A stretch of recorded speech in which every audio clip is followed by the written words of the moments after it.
kapatid. Ano ba nangyari? Ito nga, bigla na lang ang sumakit. Kailan nagsimula? Siguro a month ago. 1 month na. 1 month na? Sige. Tapos hindi ko ano 1 month pa lang yan, ganyan naka-aggressive. Kung nanonood na kayo, dapat ano pa lang, 2 weeks pa lang, o kaya 1 linggo pa lang. Nararamdaman nyo na kasi kung diabetic po ba? Hindi naman. Hindi na. Naku, hindi ito 1 linggo. Ay, hindi ito isang... Ano kaagad, oh? Pakat na pakat kaagad. Baka naman hindi na ito naaangat nung mga ilang buwan. Tapos nung sumakit, itong buwan lang. Ano ba yan? Eh, no? Hindi ko. Pakat na kaagad, eh. Abot na nga yung pamamaga rito, ma'am. Napapansin nyo? Ibig sabihin yan, punong-puno ng swelling yan kasi sumingaw sa pinakamalambot sa malayo. Kaya palang sumasakit ito. Ayan o, ayan, tingnan mo, pag may salamin, tingnan mo sa salamin, nakabukol ito. Pero siyempre, malambot lang siya kasi lubog talaga to, yo. Ayan o, may kanal talaga yan, eh. Bakit ka agad, isang buwan pa lang to? Pati ito, sakit na dito. A month ago? Parang hindi siguro gano'n. Hindi siguro talaga. Hindi siguro. Sa tagal ko nagaganto, hindi ganyan kagad papakat. Aangat siya na masakit. Pero yan, mga ganyan. Pag mga fresh pa. Pero pag halos wala pang 1 buwan o 1 buwan pa lang, ganyan kaagad. Severe kaagad. Kasi Ade. pinapahilot ko sa likuran na pinamamassage na gano'n. Hindi ko rin alam kung cause ng damol na Oh, kasi bakit may papahilot kung wala namang problema? Ibig sabihin, hindi kasi masakit mo. masakit na noon. Mga tansya mo, yung isaktong pinagmulan, yung ngawit-ngawit pa lang. Siguro 2 months gano'n.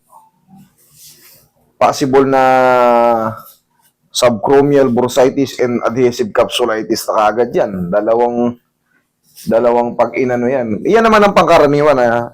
Kumbaga, hindi naman natin na iyan na yun. Siyempre, araw-araw nating nakikita yung ganitong sitwasyon. Ipagpapalagay na natin ganun ang kaso nyo. Mangyayari dyan, ma'am, hindi kaagad dyan mapiperfect maangat. Pero yung pain, pag natabig o yung mga kilos-kilos na yan na mo, pansamantala, yan na mawawala dyan. Yung mga aggressive pain na konting tabig, nagulat ka ng sakit. Yan ang mawawala dyan. Tsaka nahihiga mo ba yan patagilid? Hindi. Konti lang. Oo. Sige, mamaya mahihiga mo ng patagilid dyan. Yun ang magbabago dyan. Pero hindi pa yan mapiperfect maangat. Kasi gradually ang pag-ano yan. Kailangan yan. Yun ang yan. Gradually ang hindi pwede kasing biglayin yan kasi mapupunit yung mga tendons and ligaments yan. Okay, relax lang. Oh, wow. Pag ganitong adhesive, unahan na natin ang pau. Yan. Pag gagamit kayo ng pau, alugin nyo muna. Oh. Galing pa ako. Pau at ng pau di arco. Isabela Isabela pa po kayo? Saan kayo sa Isabela? Santiago. Santiago. Kumusta naman po ang biyahe nyo? Ang lakas po ng ulan, ha? Oo. Walang tigil. So far, so good naman kasi walang traffic sa gabi. Walang gaano. Pero Walang traffic gaano. ulit. Pero okay naman yung NLEX, no? Oo. Buti naman. Yung mga nakaraan kasi, binabaha yung yung Oo. southbound. Pero ngayon, okay na.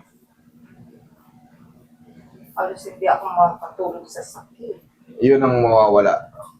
Pansamantala, yun ang mawawala, yung sobrang sakit, sobrang kirot. Maalis natin yan. Pero kailangan yung tulungan nyo ako ng mga exercise. Habang hindi na masakit, pag nagaganon nyo, kaya. Ginaganon ko nga, kasi Yan. napanood kita. Hindi ko alam kung pag-massage ko pataas o pababa. Hindi, no worries kung pataas o pababa. Ang mahalaga, ibini-break lang. Ito, kunyari, yan. Oo. Nararamdaman mo yan, yung parang bukol. Oo.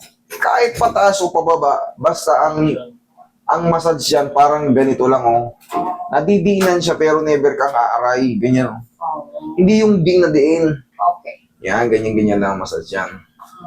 Regardless kung anong gusto mo.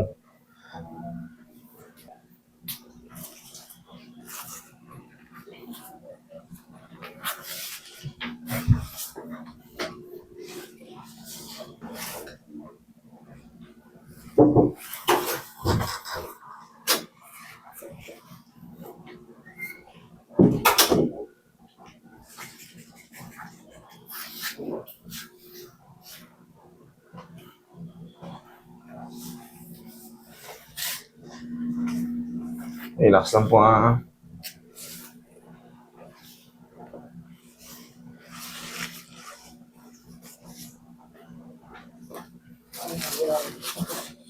Para tanggal yung pagkapakat niyan. Relax lang. Sakit na yun. Diyan lang muna, ha.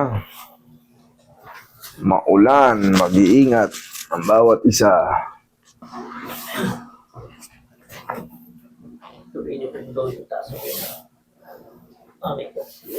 Yan, lagay sa tiyang kamay.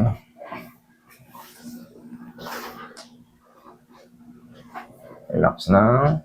Inhale. Exhale.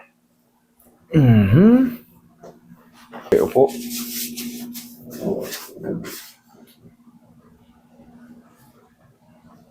Eto na.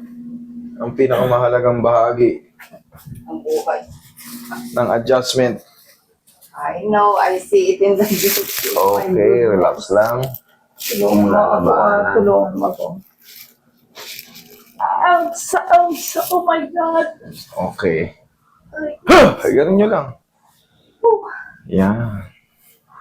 Mabilis lang naman ang yan. 20 to 30 seconds lang. Oo, kasi naranasan ko rin yun nung nabunggo na naman ako eh. Kaya nga, ganun din yan eh. Oo. Pag hindi nyo pinatreat, kunyari, sudden nabunggo kayo, biglaang hindi mo inaasahan, ganun din kasakit. Oo, Wala kayong aasahan treatment. Pero pagka tinreatment, exactly. may purpose yung bago kayo masaktan.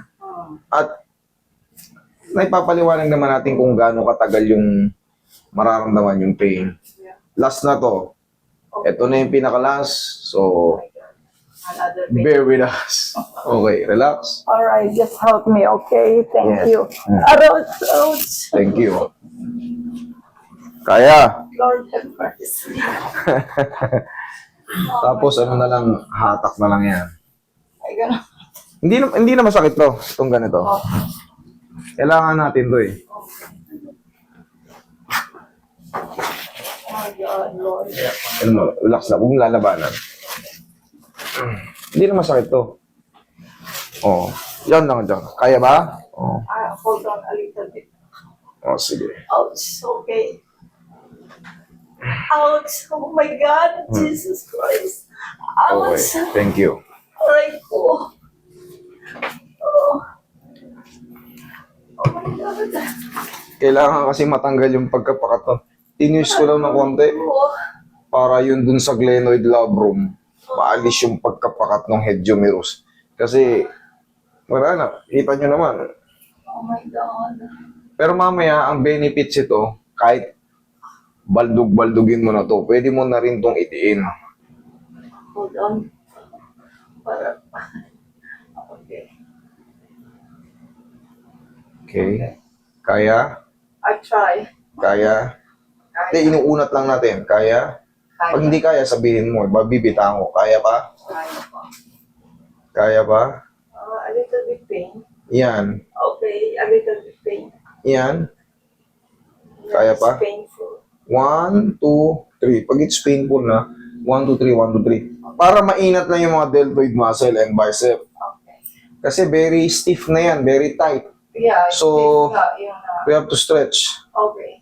Okay. Alright. Kaya pa? Okay.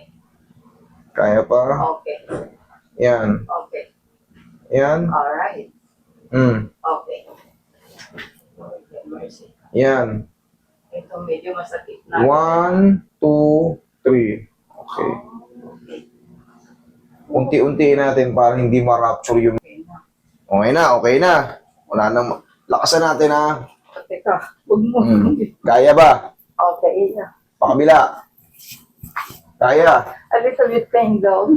A little bit pain, okay. Ngayon, kung a little bit, basta kaya nyo, Okay. I keep doing it. yes. Okay. Tapos, after the session ng ganyan, Galing here, it go down. yes,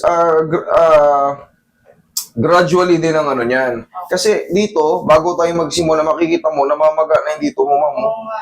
May ano na, ngayon syempre, nakapondo na yung pamamaga dyan. Kaya kahit anong tabig sa inyo, sobrang sakit. Kasi wala sa timing yung head humerus ngayon. Syempre, yung mga nakakapit doon, stress na. Pag tinabig ka na gano'n, ouch! Oo. Pero ngayon, pagka natabig ka ngayon, Okay na. okay na. Kahit malakas, Okay. Yeah. tsaka kahit hindi sinasadya. Kasi Oo. iba na yung posisyon nito. Tsaka diinan mo, ma'am. Diin mo, higa ka.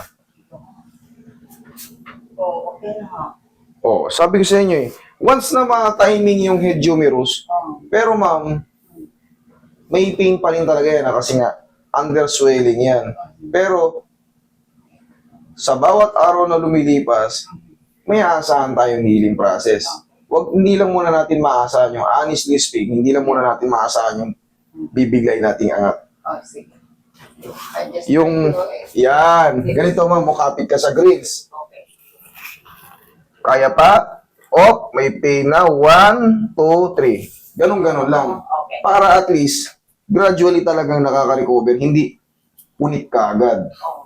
Okay? Kasi masakit din yung ano. Kaya, yung iba, tinuturo naman sa clinic, unti-unting ginagapang ang daliri. yung ganun. Ganyan talaga, kailangan talaga unti-unti kasi nga, iiwasan din natin yung ma-rupture yung ano yung mga pyesa. Kasi pag na-rupture yun, baka mangliit yung mga braso nyo. Okay? Do you think I need to do the exercise every day? Yes, every day. Every day, okay. Pagka hindi kayo busy, basta yung kaya nyo lang. Pagka na ano, bumili lang kayo ng pau. Ganun-ganun ninyo. Abot nyo naman yan. Kaya, Pao? Yes po, Pauline May. Okay, ma'am? Ano ba yung ganun? Thank you.